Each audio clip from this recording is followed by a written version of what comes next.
where all of the National Design Award winners will get to talk a little bit about their work and their process on the 15th as well, and another Harlem Focus lecture on October 16th. So be sure to check our website, cooperhewitt.org, for a schedule of what's going to be going on, and for more information about the Harlem Focus series. Tonight's event with Lane Addonizio of the Central Park Conservancy is being webcast live now that we've got it all up and running, and it will be filmed and available on our website, cooperhewitt.org. So I'd like to introduce John Reddick, who's curated this series. He's a longtime resident of Harlem, active in architectural preservation, and he's written extensively on its architectural and cultural history, and has recently been awarded a position as one of Harlem's community scholars by Columbia University. Please join me in welcoming John.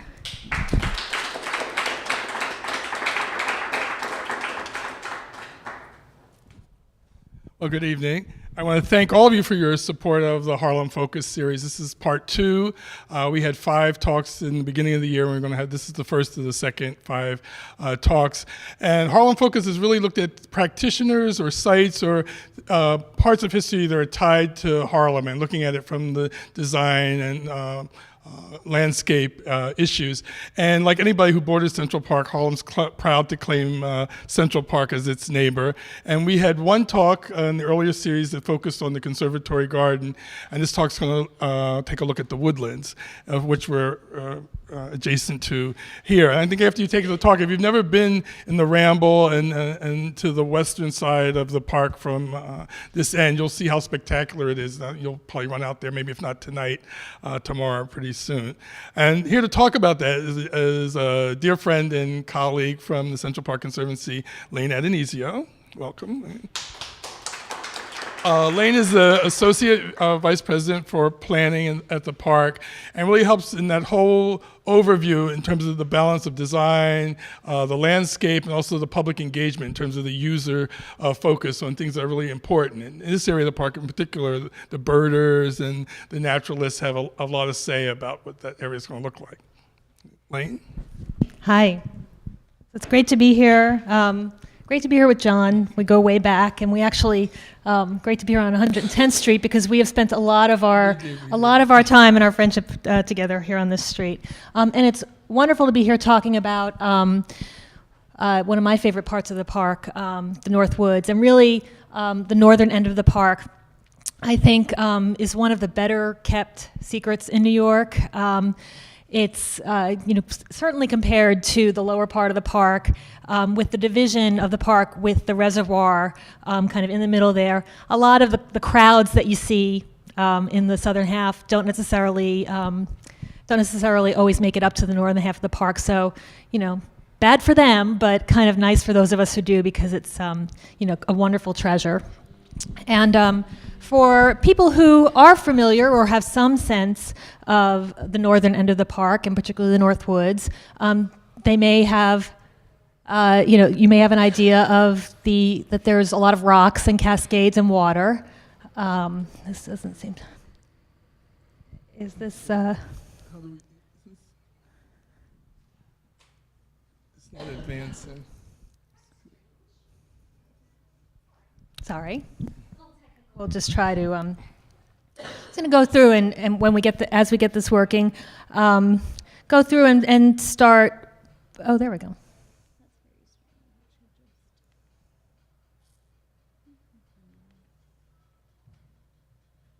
There we go.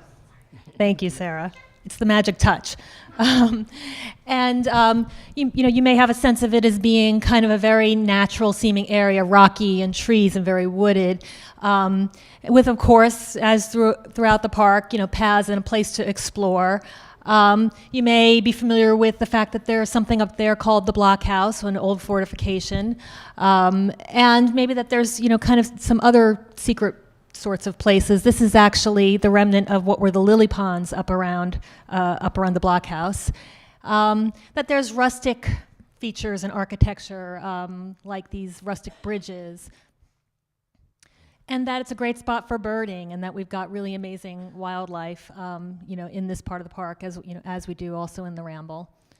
But you may not be as kind of familiar with exactly what is the North Woods within the park and what's exactly the history behind it and how does it relate to the surrounding area. So when we talk about the North Woods, generally the North Woods historically was defined as this whole area surrounded by the drive between 102nd Street, where there's that cross drive, and then that the drive wraps all the way around and goes along the Harlem Mere and up around this area. So the North Woods historically was all of this area in here. And it featured a water feature called the Lock that connected the pool on the west side that enters the park at around 100th Street and emptied into the Harlem Lake, which we know today as the Harlem Mere. And around it, some of the key landscapes would have been the Great Hill up here, of course, the Harlem Mere. And down here, if you can see, this says the nursery, which was historically, before it was the conservatory garden, it actually was the propagating gardens for the park.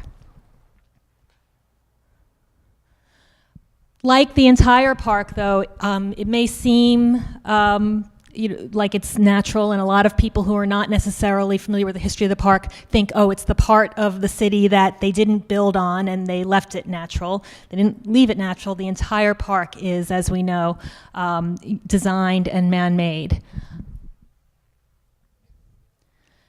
And it's a work of art. And when we talk about the park as a work of art, we think of it as a work of art, but certainly its creators, Frederick Law Olmsted and Calvert Vaux, they thought of it as a work of art. And this is, for those of us who work in the park, and particularly I'm a city planner, I work with landscape architects. When we talk about the park as a work of art, this is kind of a key quote, this idea that Olmsted and Vaux had, that the park throughout is a single work of art, and as such subject to the primary law of every work of art, namely that it shall be framed upon a single noble motive to which the design of each of its parts shall be confluent and helpful. So what are they saying? They're saying it's a work of art and that something has to motivate the work of art, and everything about the way that it's designed has to support that. What was the purpose? Well, going back to before the park was built, that Manhattan was developing very quickly, and it was understood that if the island of Manhattan continued to be developed at the rate that it was in the middle of the 19th century, that it would be consumed by buildings and streets and all of the stresses and conditions that go with urban life. And so the park was constructed. It was, very much an effort of moving earth and of draining swamps and of directing the stormwater to create lakes. And what was that single noble purpose? Well, Olmsted and Vaux talked about that. The purpose of the park was really to supply for the hundreds and thousands of workers who would not have the opportunity to, in the summer, go and see the country, that it would give them what they called a specimen of God's handiwork that shall be to them inexpensively what a month out of town in the White Mountains or the Adirondacks is at great cost to those in easier circumstances. So there's a little bit of a myth sometimes that gets propagated that Central Park was built for the wealthy and that it was about people in their carriages and it was about the elite. Nothing really could be further from the truth. As this kind of clearly states, and as the creators of the park and the proponents of the park really advocated for from the very beginning, it was above and beyond all else. It was for the people who wouldn't have the opportunity to go to the country. And so the design, this is the Greensward plan, and the design was to within this 843 acres, it actually initially was not quite 843 acres because some of you may know that the park initially didn't include this portion of the park. When the land was acquired for the park initially, it only went up to 106th Street. But that the park was to within those acres of the park was to create a sense as you moved through it of an idealized version of the countryside.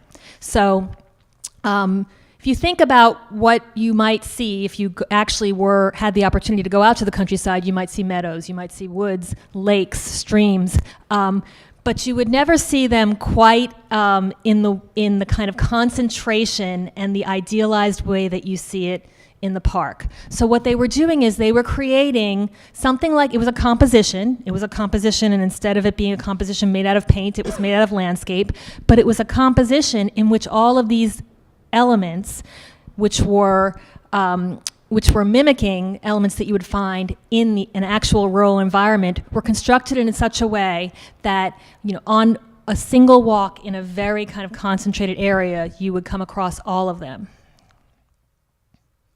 And in their Greensward plan, what they did is they had photographs where they showed the existing environment and then renderings of what the proposed would be and how they would shape the land. And in this case, it's the lake. It's the land that was the lake before it was created. And so the way that they would create this escape was through what they called the constant suggestion to the imagination of an unlimited range of rural conditions.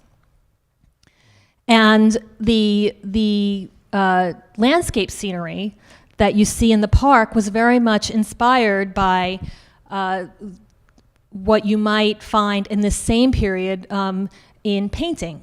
The Hudson River School of Painting was very much focused on landscapes and rural landscapes. And so if you look at images from some of the more famous paintings of the Hudson River School, you see mountains, and you see mountains and meadows, and you see these idealized rural conditions, which the park, for example, the sheep meadow, sought to recreate.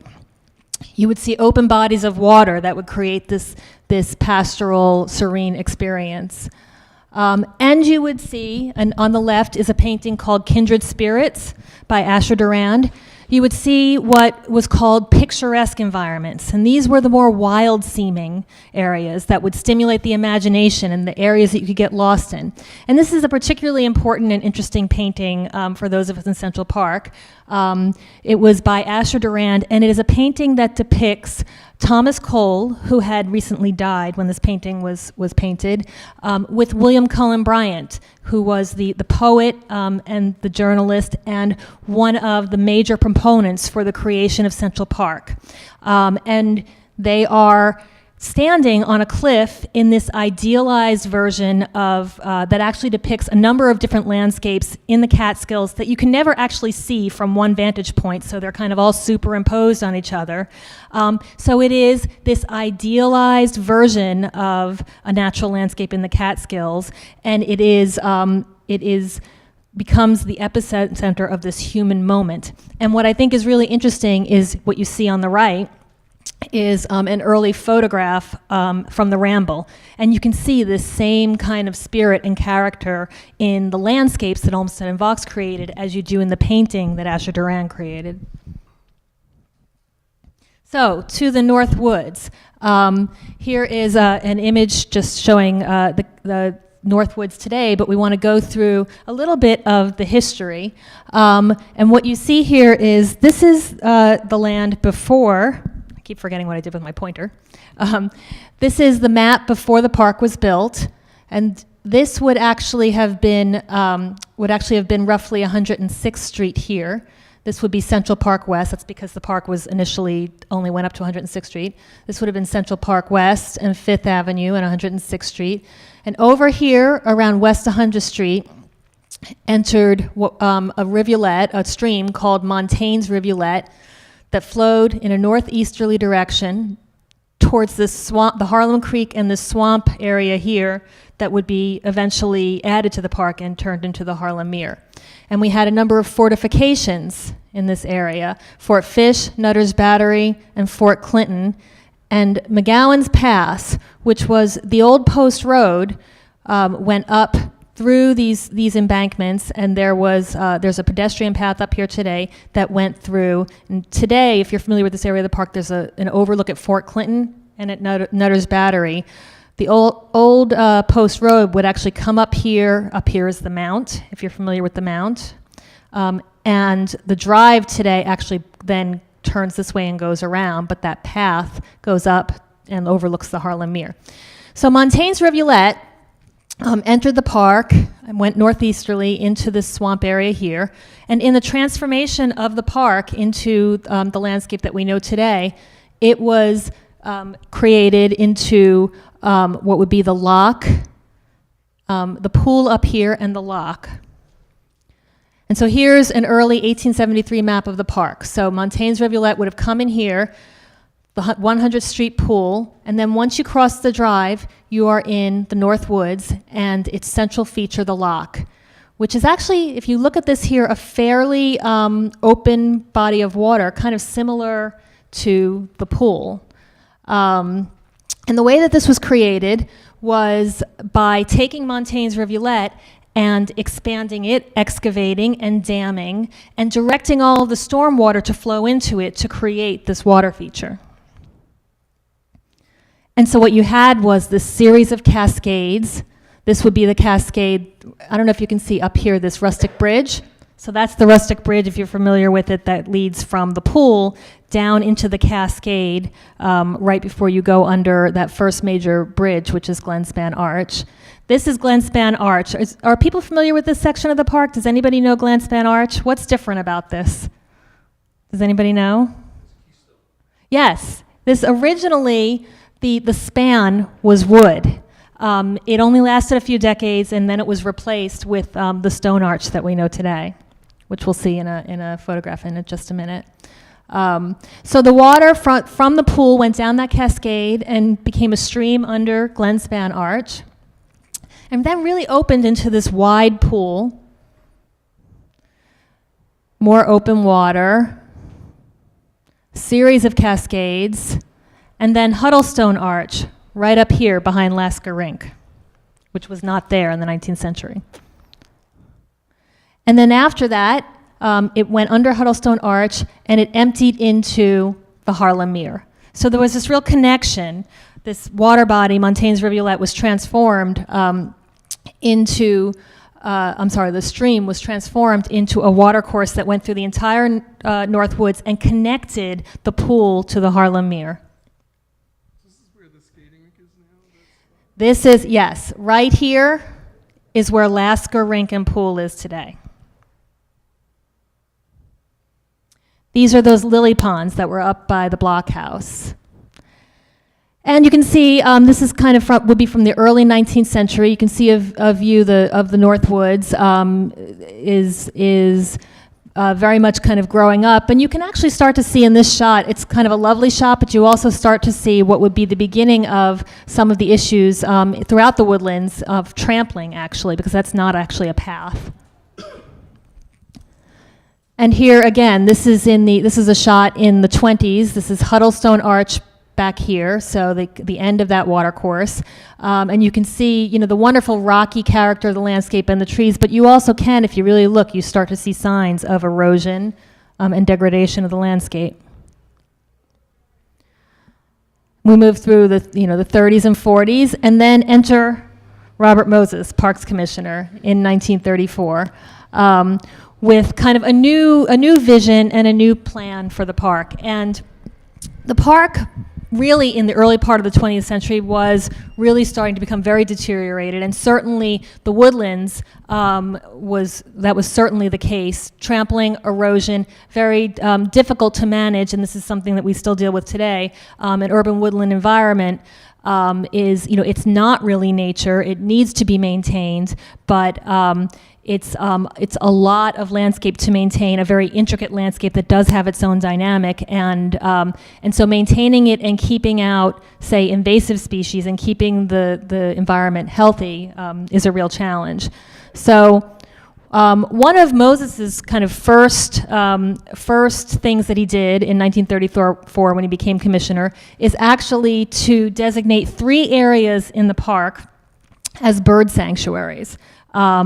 One of them is the one that we see here, and the one that, if you're familiar with the Central Park Have a Bird Sanctuary, it would be this little landscape known as the Hallett Bird Sanctuary on the pond in the southeast corner of the park. The other 2 were the Ramble, really the southern half of the Ramble, the area that we know as the Point, and then up here in the northern end of the park, overlooking the Harlem Mere, that fort landscape with Fort Clinton and Nutter's Battery.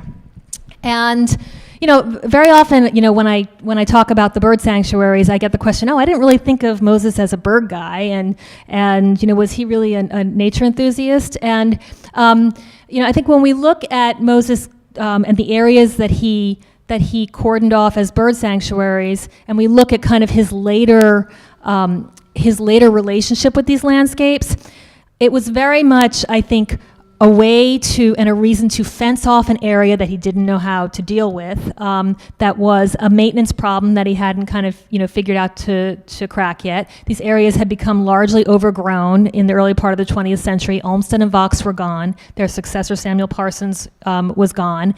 And really there was nobody maintaining them, and they became very kind of trampled and eroded on the ground plane and then overrun with these aggressive self-seeding species that made them, unhealthy and overgrown. So that was kind of Moses's tactic.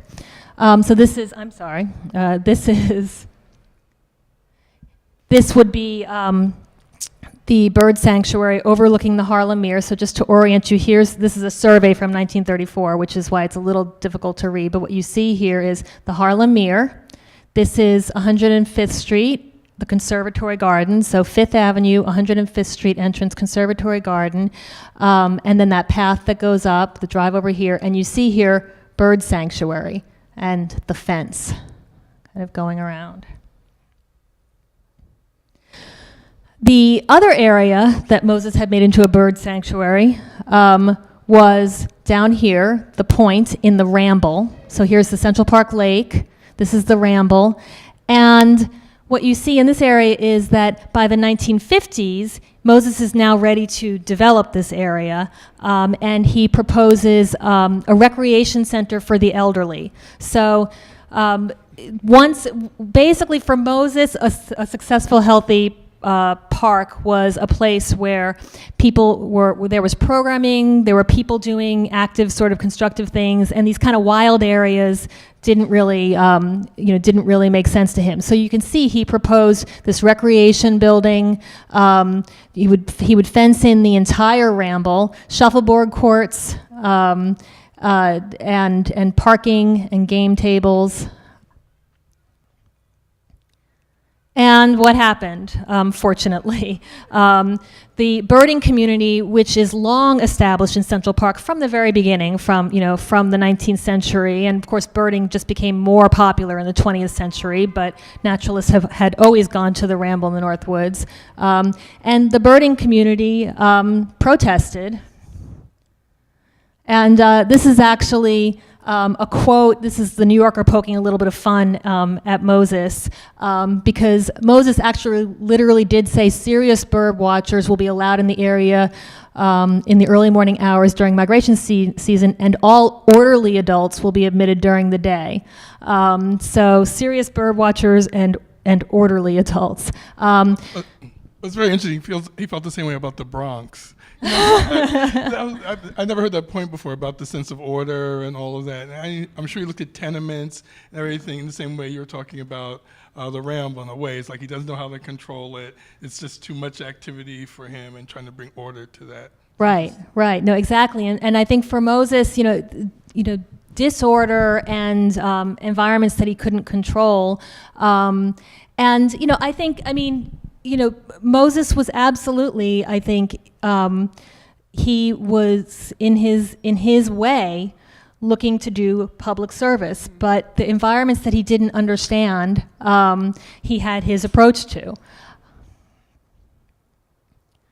So the naturalists win, and the Ramble is preserved. But what you see in this approach to the Ramble and to other areas of the park is that throughout the park there was, during the Moses era, this emphasis on facilities and programming, and it did largely very much affect this northern end of the park. So here, this would be the Great Hill in the late 1930s. And the Great Hill actually was one of several carriage concourses in the park. So this would be one of the places at a high point where carriages could go up. And initially, this is a path around the Great Hill right now, but initially it was actually part of the carriage drive. And so you could go off and get views of the surrounding landscape. So you see game courts. This is more shuffleboard and horseshoe courts added up there.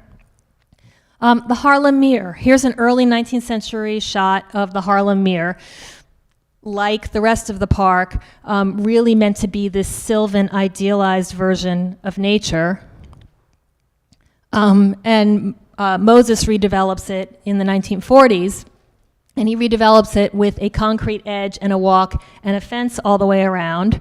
And this is, again, a response to how do you maintain this natural edge was very difficult and heavy use.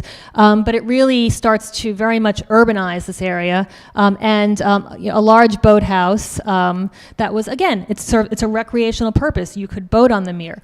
But the character of the landscape, it gets lost. And certainly over time deteriorates, and so that by the 1980s you can see the deterioration. You can see the burnt out boathouse, which have been added to over time. So you have a large line of empty buildings.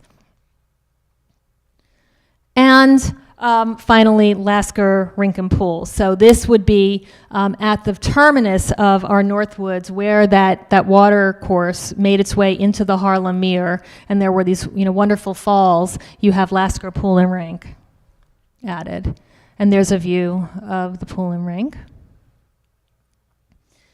So that's the facilities era where Moses really has his imprint on the park by overlaying these facilities. What happens in the Woodlands is really neglect and erosion and deterioration. So you can see the effects of this.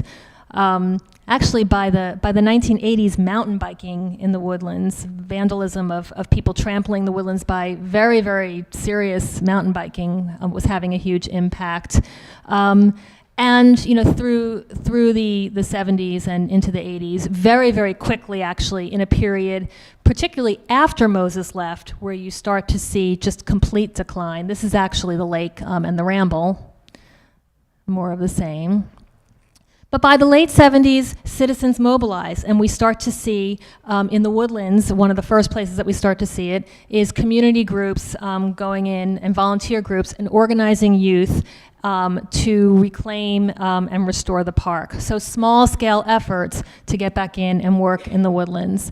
And eventually the Conservancy is formed, and we kind of continue that in the Woodlands, very much a kind of incremental way of working, whereas you might see, in the Sheep Meadow was a major capital restoration project. These are kind of different sort of environments, so much more of a kind of hands-on incremental effort, but eventually some more heavy-duty work. And so in the 1990s, we did do a project to start to reclaim the lock, that water body, and to do some excavation to get some more open water because it had completely slowed down to a trickle.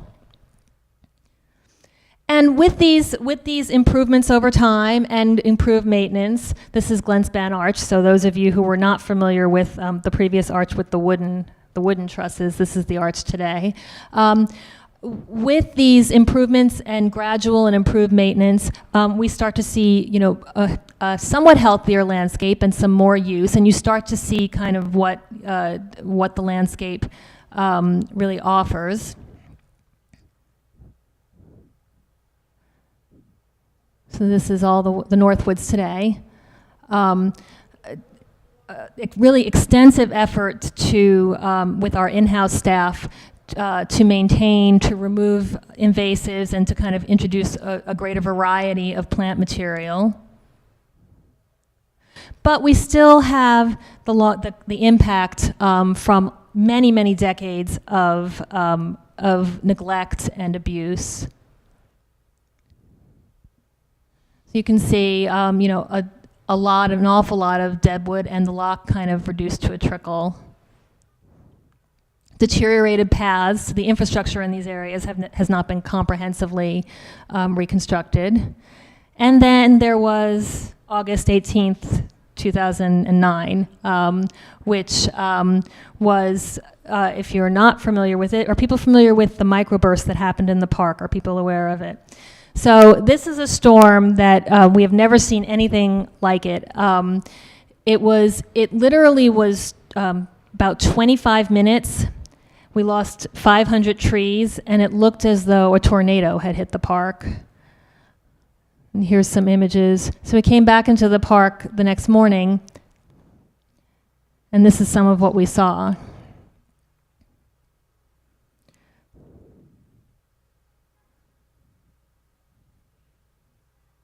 Now what's interesting about this is that this microburst, it was about 25 minutes and it was entirely above 90th Street.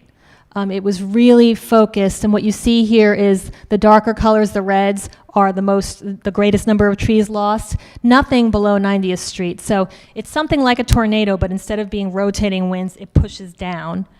And so the greatest impact was certainly in the northern end of the park, including really the greatest in the Great Hill and the pool area and the North Woods. And so this is, in the North Woods area, some of the damage.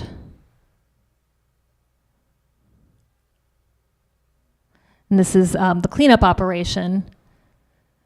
We had our in-house staff and then many crews come in, contractors come in, and it was kind of like a logging operation for a couple of weeks. This is the log pile, the big one. We had a couple, but this is the large one over by just north of the East Meadow, where we cleared out the logs to. And what you see is, in a landscape where you've had this amount of devastation, is what's next. Because what you have is, once you kind of clear away the debris, you have a ground plane that's been left bare. So yes, you've lost trees, and people think of, oh, you lost 500 trees, you're going to replant the trees, but really the entire landscapes were devastated. And if this were just, left, if you just planted trees and this were just kind of left to for the trees to grow and for the ground plane to recover on its own, it would just be completely overtaken by aggressive self-seeding species, and that would not make for a healthy landscape. So you see tons of dead wood. And we did go in immediately and do kind of an initial restoration where we removed a lot of stumps. We had a field of stumps, and these landscapes where we had lost a lot of trees that were on slopes, if you don't do something to stabilize the slopes, the earth will just wash away and you'll have continued erosion. So we did erosion stabilization and planting. But in the woodlands, it's a more complex problem. These are these very sort of dense environments where we have always worked in kind of a more incremental way and not necessarily coming in with large equipment and contractors at a large scale. We've been working kind of much more incrementally.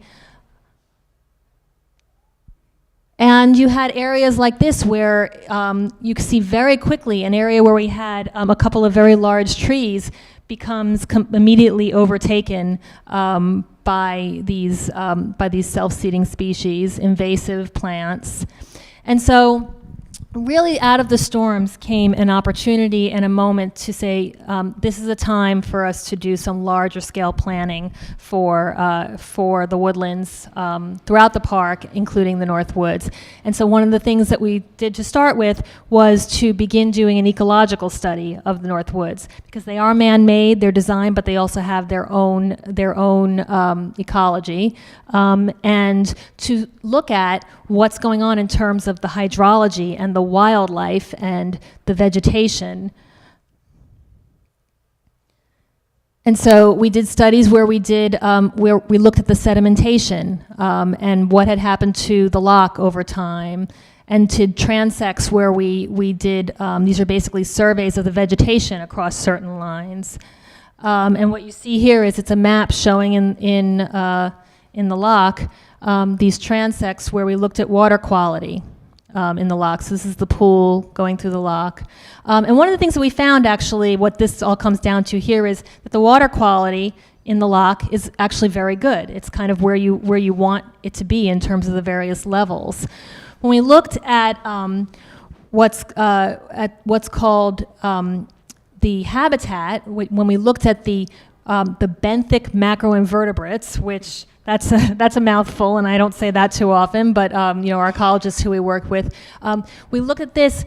So benthic is actually bottom feeders. And macroinvertebrates mean you can see them, but they have no vertebrae. They are a major indicator of your habitat quality. So where we see these low, there's medium and high. Even though we have very good water quality, we didn't have a huge variety and we didn't have anything in the high category that would indicate a very diverse habitat. So that was an interesting find.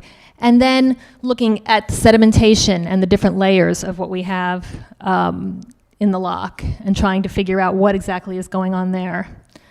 And these are our vegetation transects that we showed you, the guys taking that survey data. And we looked at out of that, what we have in terms of the trees, and what you see is we have an awful lot of black cherries, which is an aggressive cell-seeding species, and of the saplings and shrubs. So we did all this analysis just to kind of to take the temperature of the health of the water body, which is the central feature of the North Woods. The other thing we do is look at history. So we looked at the footprint, so to speak, of the loch over time. And this is the loch shortly after it was created in 1873. And this is it in 1934. And in 1982. So you can see, I mean, if we just kind of go over that quickly, people who are familiar, if you're familiar with the North Woods and the loch today, you think of it as a little stream with some cascades. But, you know, thinking back to those photographs that I showed and looking at this, it was, loch means lake. So it was actually a much more open, wide water body. And over time, and particularly in the decades with the complete lack of maintenance in the woodlands, so you don't have vegetated landscapes, you just get erosion. And it had almost completely silted in 1982.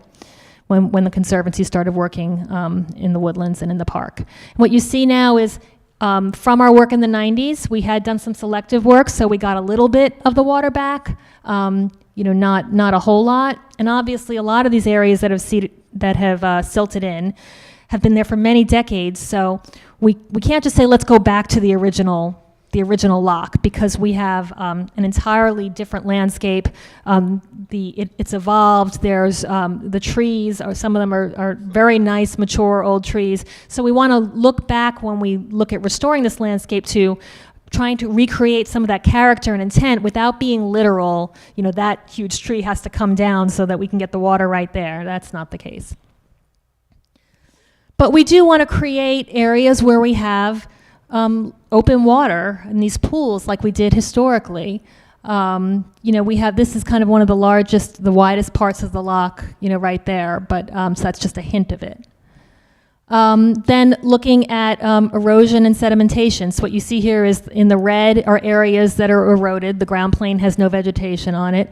And sedimentation in that kind of mustardy color would be areas where we have active sedimentation of dirt washing into and filling up the loch. And then looking at desire lines, which is people when people kind of go off path and trample the landscape. And finally, the intent, the plan, is to bring back a better variety in the water body, where we have some deep water pools, and where we do keep some of these shallow water flats, riffles, which are, the cascades. The idea is to create variety. Variety in the landscape is from a scenic point of view, it's a variety of experience, and from a habitat point of view, those are very much interlinked. And so this is just kind of showing some of the different types of conditions that we want to create along the loch to create different habitat and have more of a variety, particularly for habitat.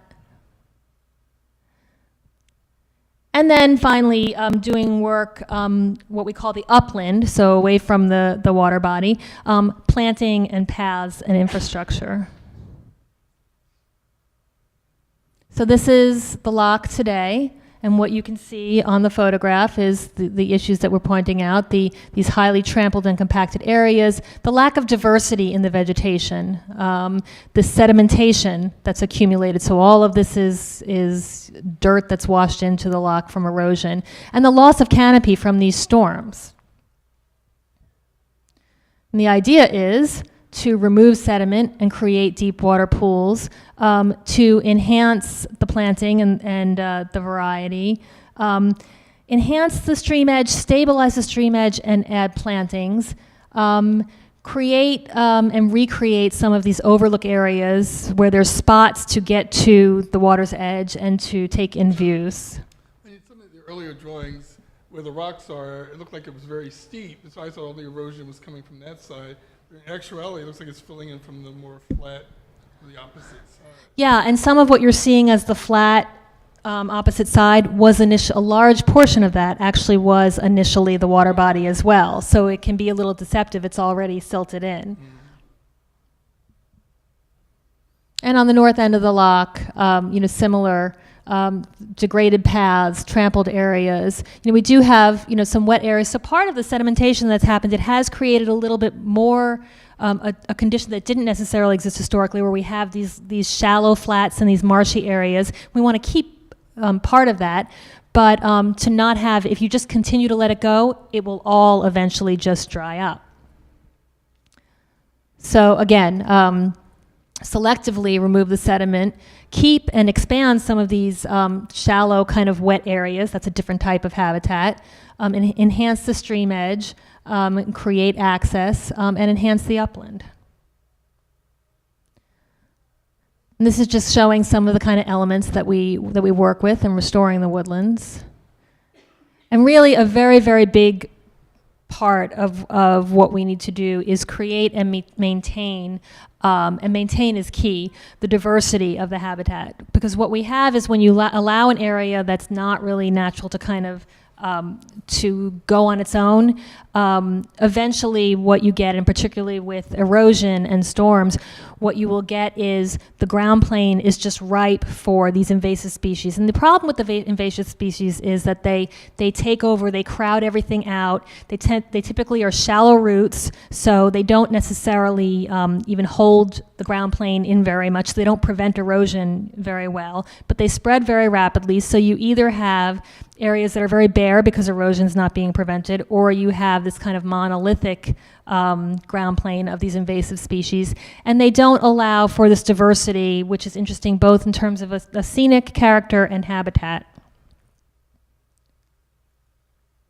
So kind of in closing, this is a quote that's not Olmsted and Vox. I always try to give somebody else a shot. But it's a naturalist and microbiologist, René Dubois, who said that while man is too often a destroyer of wilderness, he can also shape and restore the natural world and perhaps even improve it by giving existential expression to the genius of the place. So I think that is certainly what Olmsted and Vox did, in this landscape, and it's what we strive for in the restoration work that we do. And just ending on a shot of the pool and the head of the lock today, and a really beautiful area that I think really speaks to the character and the potential of this landscape.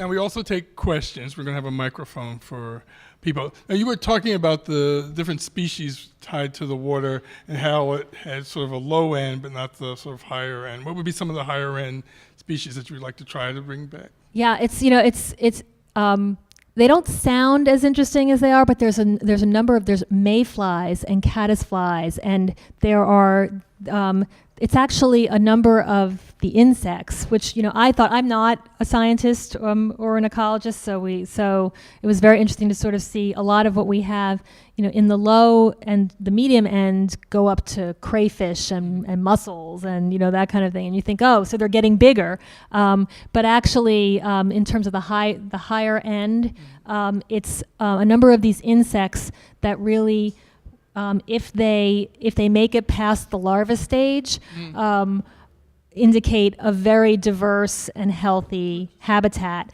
which means that in terms of other wildlife, birds and other wildlife, that it's both better habitat for them and, of course, the food supply for them. They feed off of those flies, yes. So.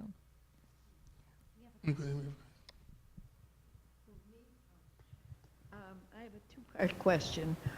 Legend has it that the rustic bridges and the rustic benches were made from felled trees from the park.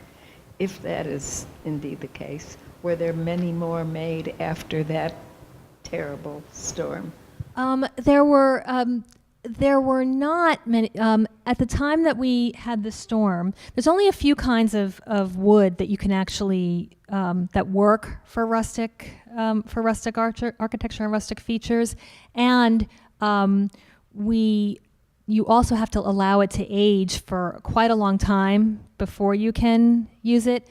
We also had a quarantine in the park at the time that we had the storm, which meant that for most species of trees, they had to be after they were felled, they had to be chipped to pieces less than 1 inch squares, and actually kept in the park until they were. We actually were, thinking about and looking at, do we have anything here that we can work with in terms of using it for the rustic work, but it really wasn't an option. Like that one, for example. Was that made from felled trees? I've never heard that it was particularly felled trees, but it was branches from trees in the park. So it could be branches that were on the ground. Very likely, some of it was from felled trees. Yeah. And what species of tree? Do you have any idea? Originally? That they use for the bridges as a favored species? Locust would certainly be, and that's particularly what we use nowadays, and cedar. You had two questions? Okay. Yes. And I went right to the second part.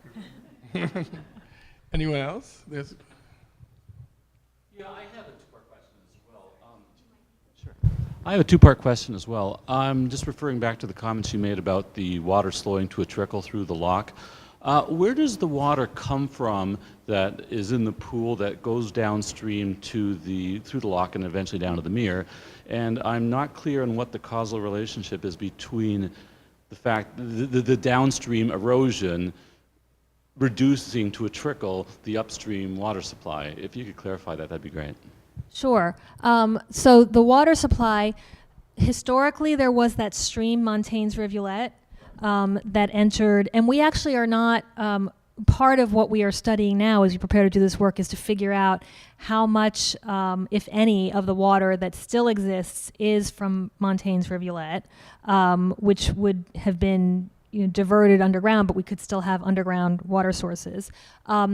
Supplemented, and this is kind of, this is true for the water bodies and water courses throughout the park, supplemented by directing the storm drainage to empty into. So when you see, storm drains in the park, by and large, the vast majority of them, you see a sewer. If you're walking down the street, it's going, into the storm sewer system. If you're in the park, it's emptying into and helping to create the streams and lakes. In addition, though, the water features in the park are supplemented by city water. And in the case of the North Woods, the Croton Aqueduct, which feeds it feeds the reservoir, the Central Park Reservoir. The reservoir is no longer used as an active water supply, but that connection is still there. When the park was built, the reservoir was being built right around the same time that the land was acquired, and then when the park was built, a diversion off of the pipe leading to the reservoir was created, so that actually also, still to this day, supplements. So there is water coming from the Croton Reservoir, and before it gets to the reservoir in Central Park, there is some water coming in from there as well. And then the second question was related to the erosion. Well, the main cause of the trickle is basically what's happening is the water course is getting smaller. This happens in our lakes and ponds, has happened historically in our lakes and ponds throughout the park, particularly in the middle decades of the 20th century when the surrounding landscapes were not maintained. if the landscapes are not maintained, if you're not removing invasives and making sure to maintain a variety of plantings, then you don't get a solidly vegetated ground plane. And then particularly where there are slopes, which this is a very rocky area, if there's no vegetation, there's nothing holding the dirt in place when it rains and the storms wash dirt into the water body or the water course, and it just fills it in. So it's like you're shoving dirt into the water body, and that reduces it to a trickle because it is literally silting in. Is that You're thinking about, I think you're thinking about the volume of water. I'm still thinking about the volume of water. So it dissipates the volume. Yeah, there's right. Water comes from here, there's erosion here. How does erosion here cause less water to come down? Sure. Well, the water's not being pumped and forced in, so it will come in where there is space for it to go to. Right. Well, it's coming from the pool, but it's going into the pool from a pipe. But it's not being forced in. So if these water bodies, if they silt in, there's no place for the water to go. It's not going to push out the dirt. If that makes sense. This gentleman first, then. Hi, excuse me. East 106th Street used to be a canal before it was paved over. Is any of that water involved in Central Park? Does the park go over that water? East 106th Street, I haven't heard it described as a canal. There's the Harlem It's originally Creek a canal that came from the Hudson River. that connected to the Harlem Creek connected to it. I'm not sure. That's what I'm asking. Yeah, and so 'Cause it's wider than the other streets, and it's not a main concourse. I just Right. wondered where the water went to. where the water from the canal went to. Yeah, if it's under Central Park, or is it just blocked up, or what? Well, yeah, I mean, all of the water in any of the original, whether it's a canal or the original streams, as the city was built over, they were basically diverted underground. In some cases, would be into the storm system, into the East River. I'm just wondering, it must be difficult to maintain the balance. Oh, sorry. Must be difficult to maintain the balance that you're artificially creating a natural environment. Because I grew up out in the West. I was lucky we have Yosemite, and you have a lot of beautiful areas like that. So it's interesting that the way you described it, that the people here think it was natural like this, but I've studied Olmsted before. He just created this masterpiece.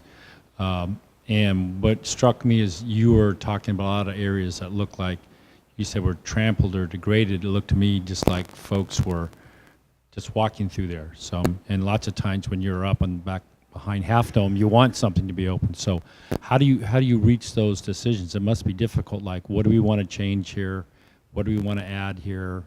Right. I mean, what goes into those decisions? Sure. Yeah. No, it's interesting. And one of the things about trampling and the desire lines is it's kind of it's sort of a self-fulfilling prophecy, and it doesn't generally start with people just, if the landscape is well maintained and the kind of key features of how it was designed to be, if that's maintained, you generally won't get the trampling and the desire lines. But once Everyone know what a desire line yes.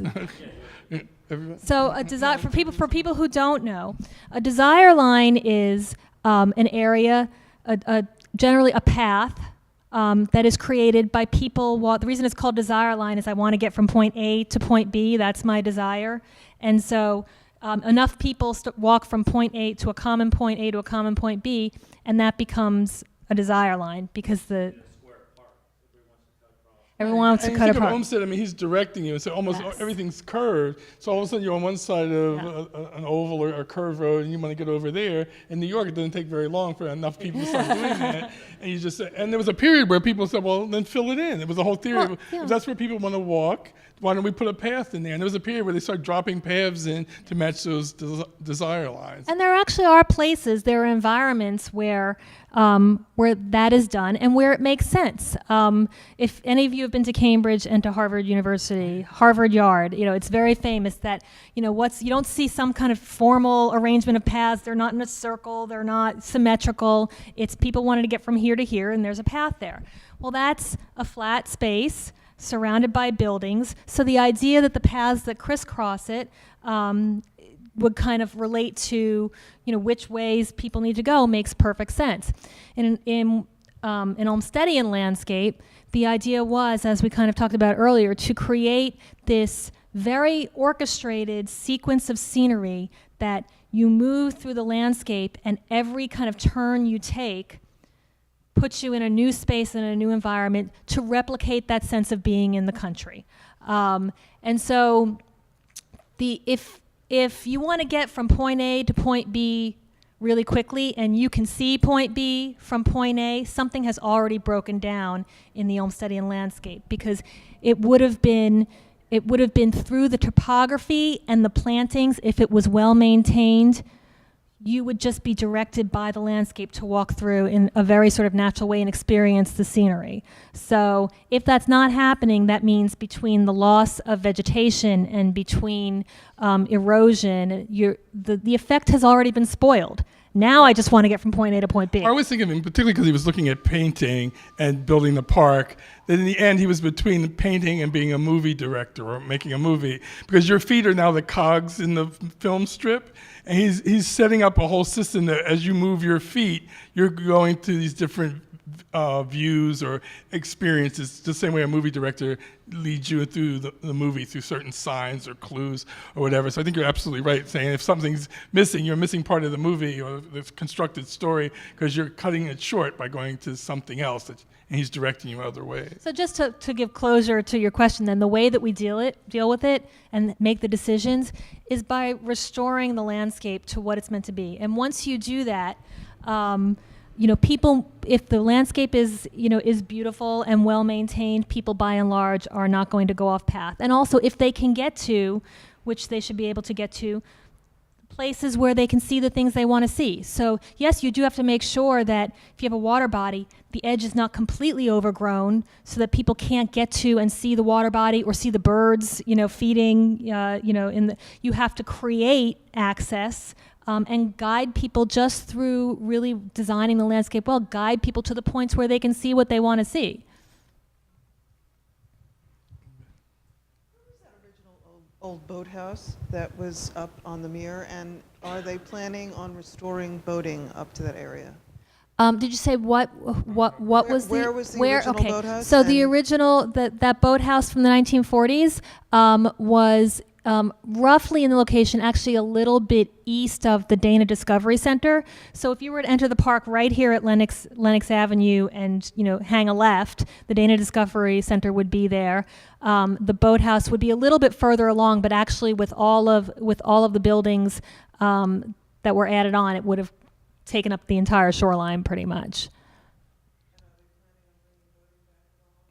There's not currently any plans. Yeah, it was almost like an amusement park the way it was kind of set up. I mean, people talk about it, and you would rent like a paddle boat or whatever, and you could go out there. And so to try to keep any kind of habitat there if this other activity was going on. And then it was walled off, that whole fencing, so it really was almost like an amusement in terms of how it was used. Yeah. So take maybe one more question. We have one more? Okay. It's been 30 years since I went on 110th, because I now live on 10th. And so... You lost 100 streets, oh my goodness. So I got off the subway, and for some reason I went to Central Park thinking you were going to be in the park. So I was amazed at the green. I mean, it's changed, so, because I taught at Central Park East, and my life with my class was there on 110th Street. And when I mean, there were more people now, but it's all green. So I was wondering are you going to leave it that way, or the water is just changed. So I was curious if that's just natural, Oh, when you say it's all green, She's talking about the The- water. you're talking about the water. duckweed. Yeah, the duckweed, yes. I thought you were talking about the landscape. No, the water. Yes. We have duckweed, and we do actually also have algae. Duckweed is actually, and when you see that kind of almost solid green, that's duckweed, which is actually indicative of a healthy water body, and it's called duckweed because the ducks actually feed on it. Algae is not such a good thing, the idea is to try to get rid of it. We actually have a harvester, which if any of you have ever seen this boat out on the lake where our staff do go and try to harvest it. We do have a particular issue with it here, and it has something to do with the pipes, particularly that go into the mere. And what our soil and water body people have told me is that there's phosphorus in the pipes, and that's one of the things that contribute to it. So we are battling against it. But when it's duckweed, it's actually not unhealthy. When it's algae, it is, but it doesn't look nice, and so it's in the hotter months. It's when it's a real issue. All right. Well, thank everybody. Thank you very much.